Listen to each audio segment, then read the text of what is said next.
Συγγνώμη παιδιά για το πριν βίντεο, κάτι έγινε τέλος πάντων και διακόπτηκε, αλλά τώρα θα το συνεχίσουμε και θα ανοίξουμε τα Lucky Block. Μόνο αυτό το Lucky Block έχει μείνει και θα δούμε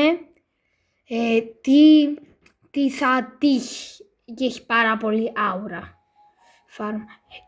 Και όπως πριν πετυχά το Sync 7 λέτε να ξανατύχει, ναι ή όχι. Γράψτε στα σχόλια. 3, 2, 1, πάμε!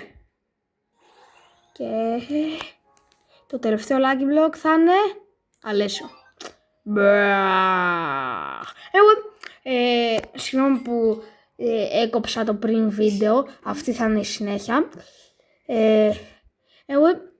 Και θα τα πούμε σε ένα... Α, ναι, πρέπει να δούμε και τα Lucky Block. Και τι είχαμε από τα Lucky Block. Και θα δούμε και νομίζω και τα Braille, ξέρω εγώ, τι θέλετε. Και τώρα πάμε να δούμε το δικό μου base. Εγώ έτυχα το 6-7, το Los Chichani, τέλος πάντων πώς το λένε, και το Los Bobinitos.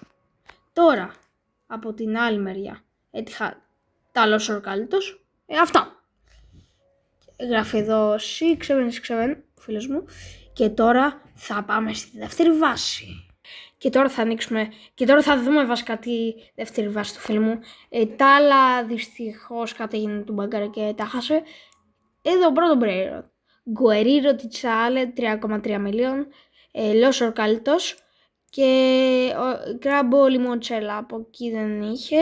Επειδή μπαγκάρι. Και τώρα θα πάμε στη τρίτη και τελευταία βάση. Και τώρα θα συνεχίσουμε το πρώτο του Braille. Los Tungtungsitos.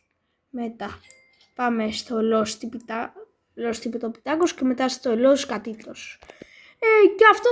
Και αυτό είναι το βίντεο για σήμερα. Γενικά στο δεύτερο όροφο δεν είχε τίποτα. Και θα τα πούμε σε ένα καινούργιο βίντεο. Bye!